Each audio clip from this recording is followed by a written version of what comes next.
Et nous sommes de retour sur ce plateau pour la suite de cette émission. Nous allons parler tout à l'heure de la Guinée et de cette interdiction de sortie à une trentaine de responsables financiers. Mais bien avant, on fait un dernier tour de table sur le Nigeria avec cette contestation toujours en cours de la victoire du président Bola Ahmed Tinubu. Je commence par vous, Credo. Je crois que c'est une victoire qui sera confirmée, donc il n'y a pas de choses à redire.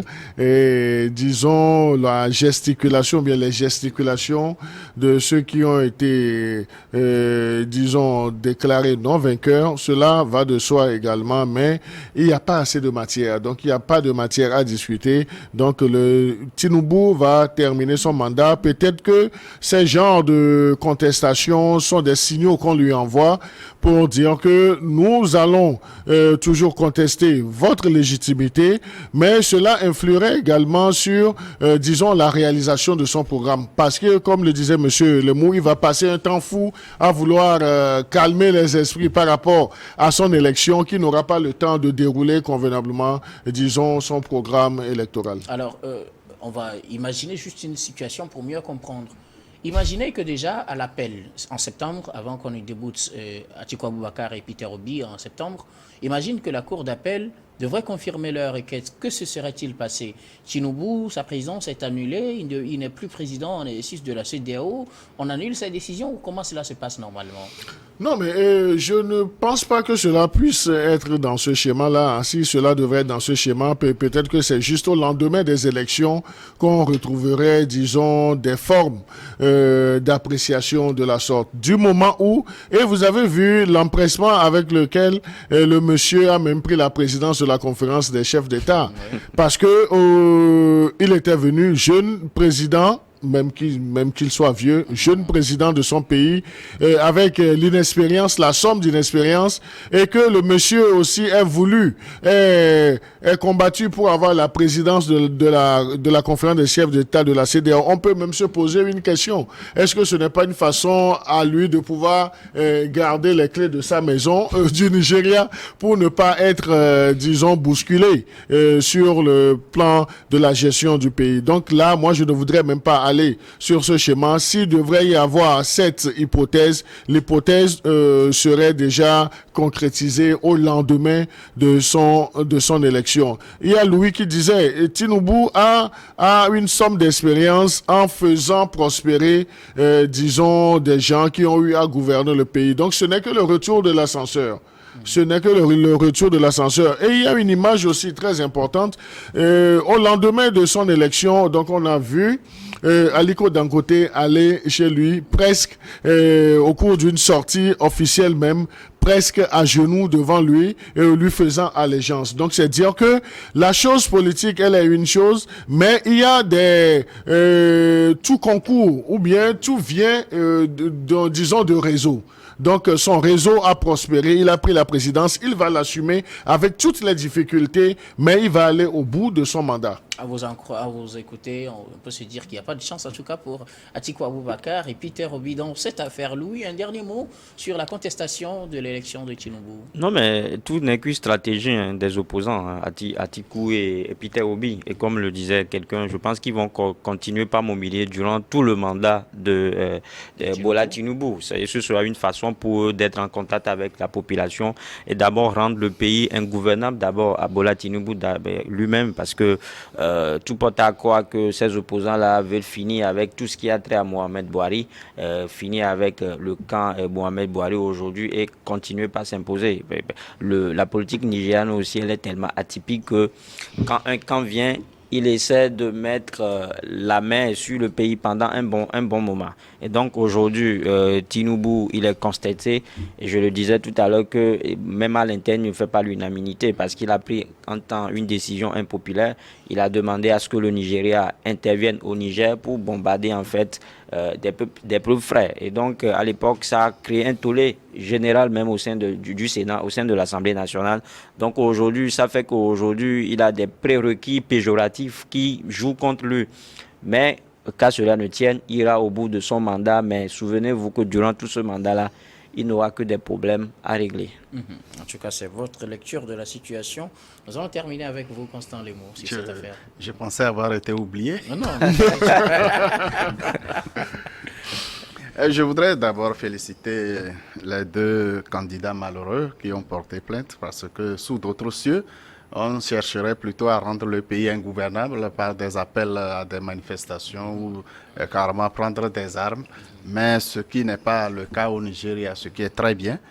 Ils vont épuiser toutes les procédures. Mais moi, je suis tenté de vous dire qu'on t'en vient là, hein, parce que... Il n'y a pas de raison de le faire parce que le pays affronte déjà le Boko Haram. On n'en finit pas. Aucun homme politique, s'il veut s'il veut être sérieux, ne devrait ouvrir un autre front d'affrontement armé pour quelques résultats. Il n'y en aura pas d'ailleurs. C'est une bonne chose, ce que les deux candidats ont fait comme démarche.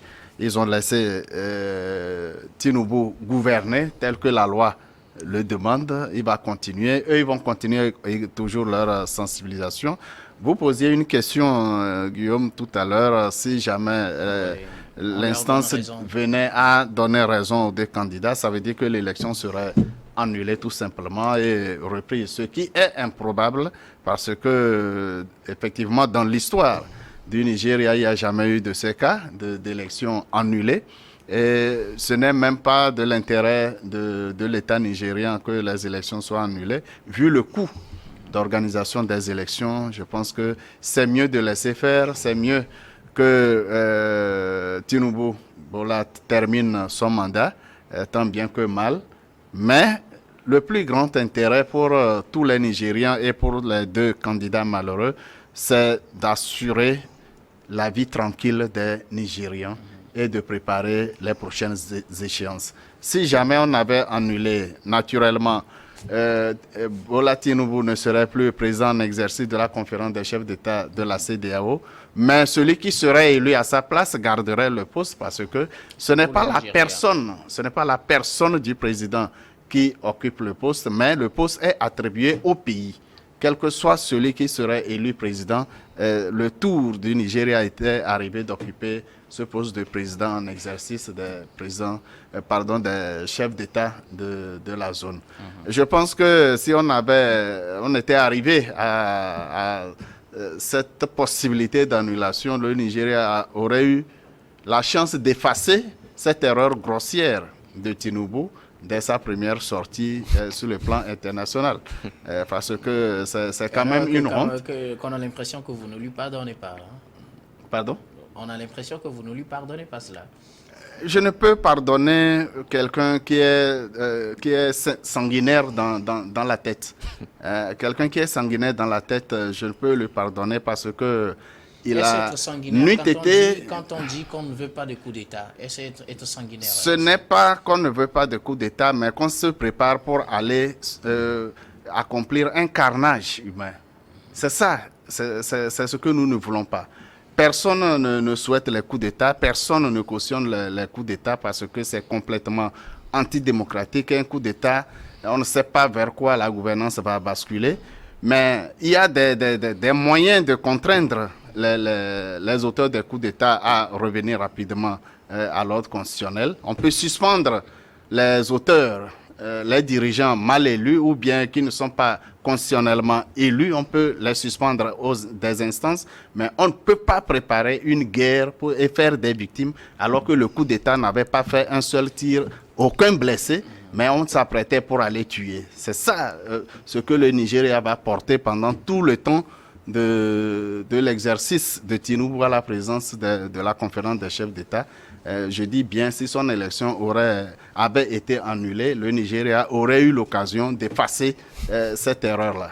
En tout cas, vous dites que Tinubu actuellement serait en train de se laver les mains comme Ponce Pilate. Ponce Pilate, on verra bien si il va pouvoir se laver les mains de cette affaire-là.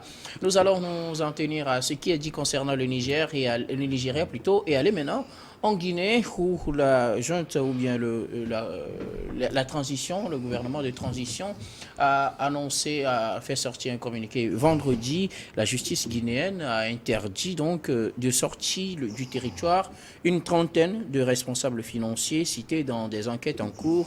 C'est dans un communiqué lu vendredi à la télévision nationale. Cette interdiction concerne au total 34 directeurs des affaires financières dans plusieurs institutions comme la présidence de la République, la primature et aussi plusieurs ministères selon ce communiqué.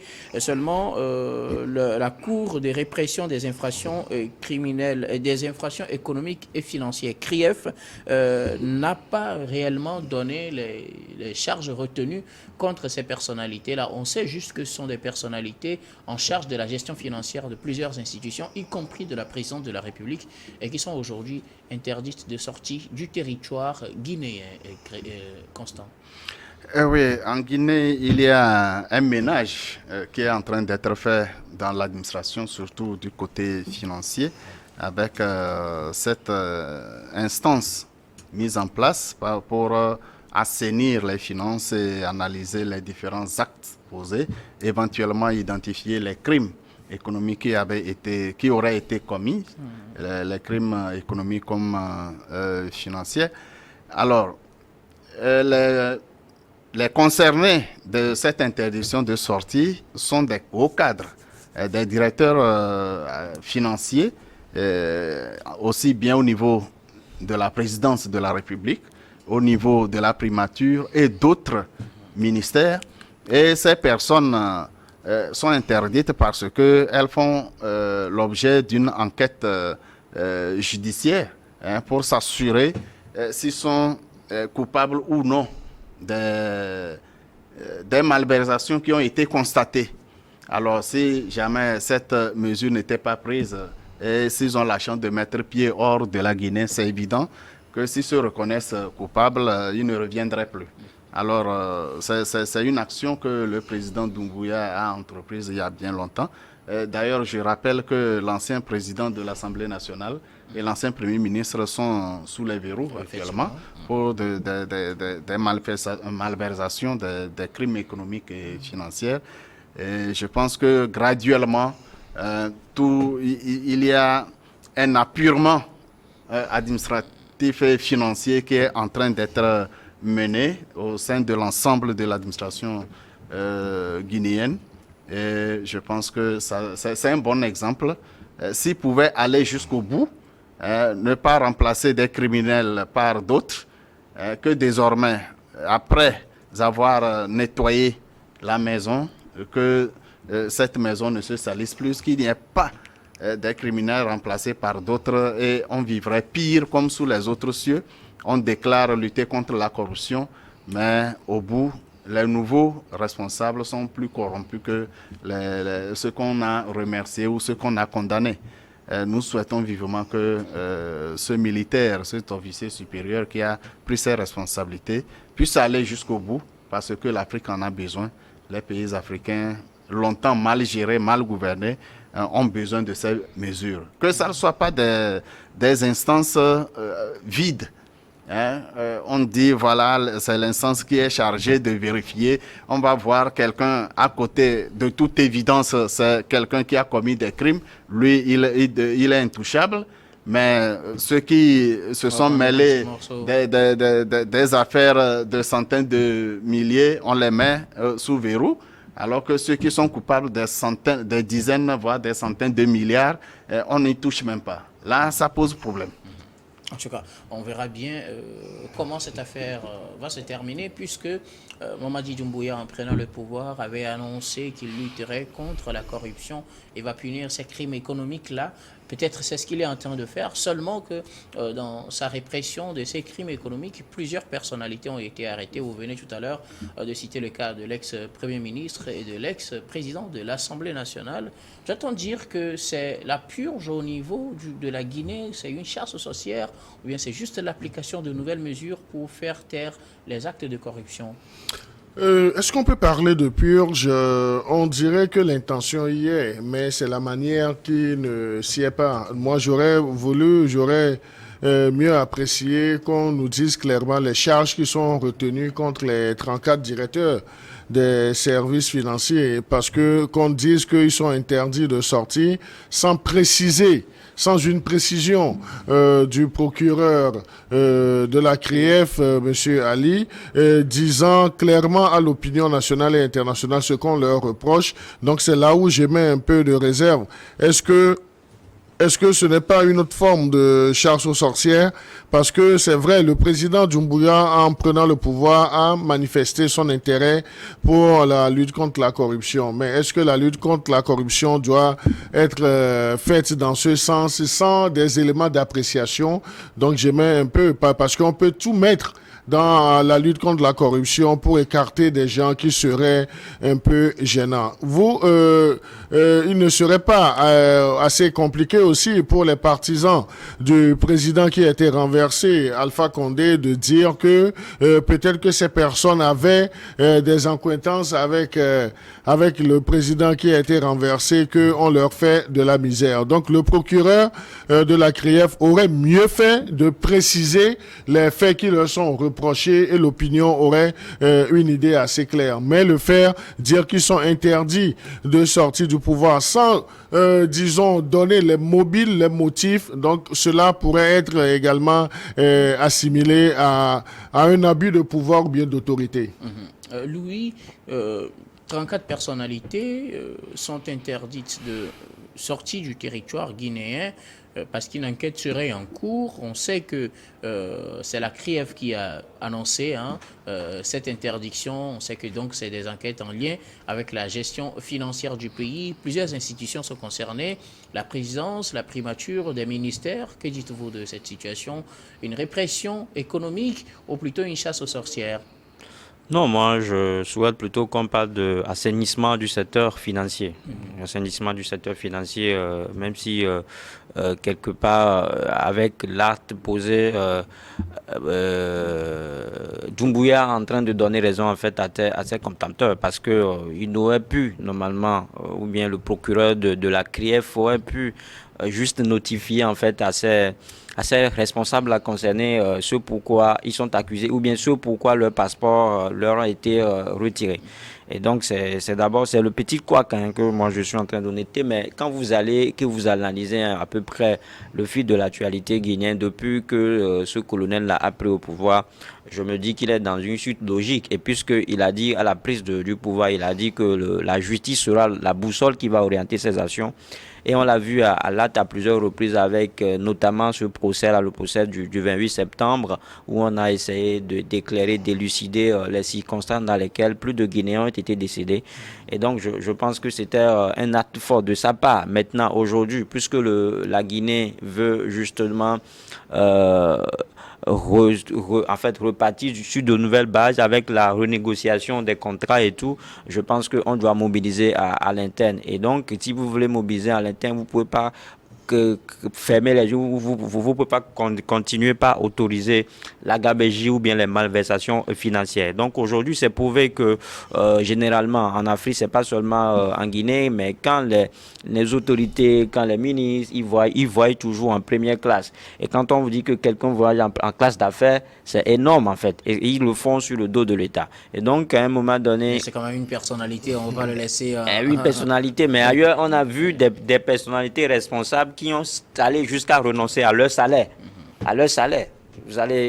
Vous n'allez pas me démentir, moi je ne me ferai pas taper sur le doigt. Il y en a plein, mais tout le monde n'est pas obligé de suivre le même exemple. Mais suivons de très bons exemples. C'est-à-dire qu'il faut toujours privilégier l'intérêt général de la nation. On dit souvent qu'au grand romain, au grand mot. C'est-à-dire que c'est des choses qui nous rendent souvent tributaires de l'Occident. Quand vous avez la possibilité de mobiliser à l'interne et vous ne le faites pas, quand vous avez la possibilité de surfer sur votre fiscalité, vous avez un système fiscal bien aguerri sur lequel vous pouvez mobiliser, mais vous vous compromettez justement en pillant les ressources de l'État, en faisant ce que vous voulez, en faisant n'importe quoi avec l'argent de l'État. Donc, souffrez que du jour au lendemain, vous soyez classé dans les... Qui est Mamadi Doumbouya qui prenne le pouvoir et justement. Donc, avec cette façon de faire là, du jour au lendemain, vous serez classé dans les petits pays pauvres très endettés, dans des PPTE, des pays très endettés. Donc, je pense que Doumbouya, il veut éviter cela à la Guinée. Parce qu'on le disait, je pense que ceux qui m'ont présenté l'ont dit, la Guinée, la corruption, c'est le sport favori. Hein. C'est le sport favori. Donc, à un moment donné, il faut couper le cordon ombilical. C'est ce qu'il est en train de faire. Et donc, quand vous avez des militaires au pouvoir qui, eux aussi, savent ce qu'on appelle la gestion publique, on ne badine pas avec ce genre de choses. Maintenant, comme je le dis, il aurait pu juste notifier à ces responsables-là la raison ou bien les greffes d'accusation retenues contre eux et son processus ne sera entaché d'aucune irrégularité. En tout cas, la Guinée, avec la corruption, c'est pas la Guinée seule, c'est plusieurs pays, hein, pratiquement tous les pays africains, mais on ne va pas revenir sur ces débats. Je crois que Credo voulait réagir par rapport Oui, non, mais moi je voudrais juste nuancer une partie de son intervention. Vous savez, il faut que nos chefs d'État ou bien ceux qui arrivent au pouvoir par les armes aussi n'essaient pas d'évoluer dans le populisme politique. Ce n'est pas le simple fait de renoncer à ses avantages ou bien de renoncer à ses prestiges qui est un modèle, qui est le gage. Donc, les mêmes personnes qui disent publiquement, qui sont dans le populisme pour dire « je ne prends pas mon salaire », donc ils savent dans quel intérêt ils le disent. Mais ils refusent de prendre par la main droite, mais ils prennent par la main gauche. Et nous savons... Et s'ils n'ont pas de main gauche. S'ils n'ont pas de main gauche, donc mais on peut dire, on peut passer au pied. Donc c'est juste pour donner pour imager, pour dire que ce n'est pas parce que la personne fait des déclarations pour contenter une certaine opinion que la personne est assez pieuse. Et ce n'est pas parce que je refuse, par exemple, vu mes avantages dus à mon poste, si cela voudrait que un ministre voyage en classe affaires, donc il travaille, il est au service du peuple. Cela ne voudrait pas dire que le ministre tacitement est en train d'aller dans la corruption, bien vole de l'argent. Il y a toujours les avantages, même au plus bas niveau. Même au plus bas niveau dans nos associations, il y a des avantages qui sont liés au poste. Donc, on ne peut pas leur refuser. Maintenant, le refus, si je refuse moi-même de ne pas en jouir, donc ça, c'est un fait. Mais cela ne voudrait pas être un modèle qu'on va nous brandir et qu'on va essayer de faire dupliquer dans tous les pays. Donc là, la politique même de M. Doumbouya, c'est vrai, il est venu. Mais Doumbouya est également... a été à l'école de Alpha Condé, même si à un certain moment, il a refusé de boire continuellement le champagne. Il a montré les bonnes intentions.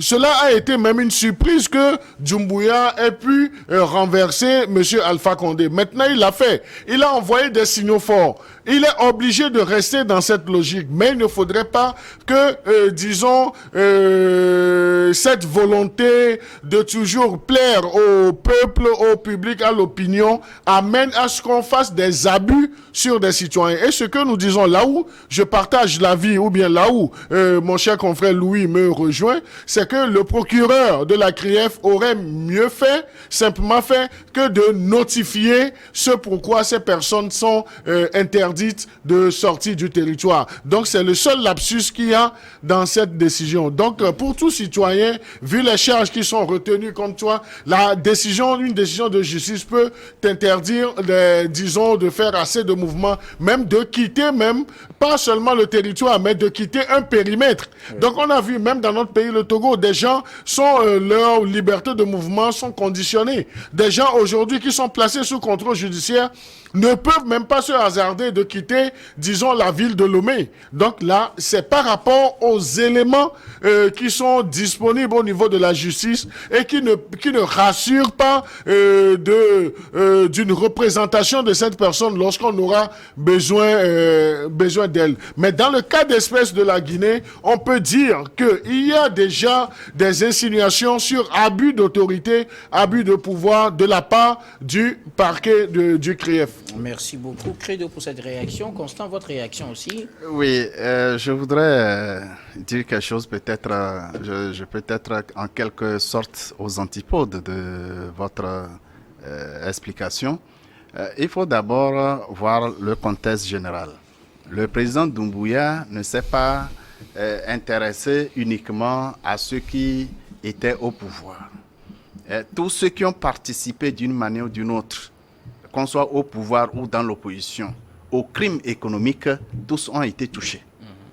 Tous ont été touchés, chacun devrait réparer les torts causés. Et finalement, l'opposition qui, dans ses premières heures, avait soutenu le colonel Doumbouya, le critique aujourd'hui. Ah, bien sûr, effectivement, ils vont critiquer parce que très souvent, ce sont des oppositions de farce. Pendant le jour, ils sont opposants, mais pendant la nuit, ils partagent les avantages des pouvoirs. C'est sous tous les cieux, y compris le Togo. Nous le savons, des opposants qui sont immensément riches, alors qu'ils n'ont aucune entreprise, ils n'ont aucune fonction.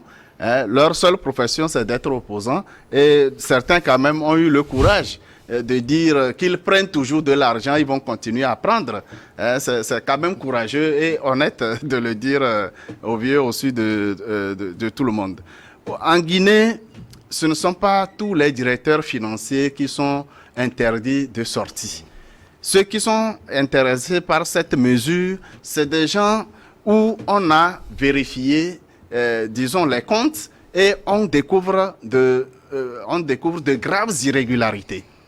Ces irrégularités doivent être élucidées avant que les chefs d'accusation ne soient clairement posés et pour les conduire devant les tribunaux.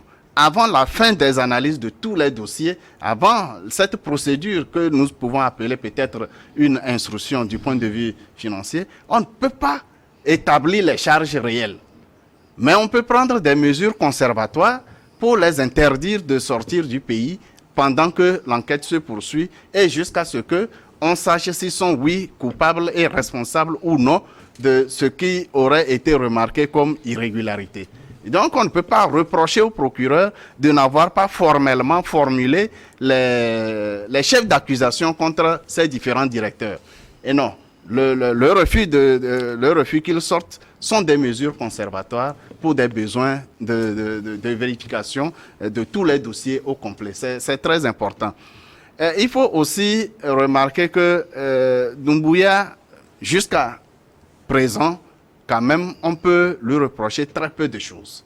On peut lui reprocher très peu de choses, peut-être parce qu'il est courageux, peut-être parce qu'il est en train de ramener les ressources du pays au bénéfice des citoyens guinéens.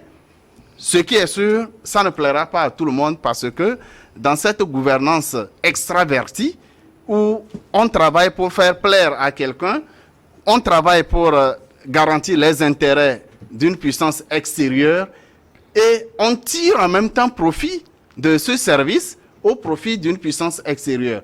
Tous ceux qui perdront ces avantages-là, c'est évident qu'ils ne soient pas du tout contents de la gestion de Doumbouya.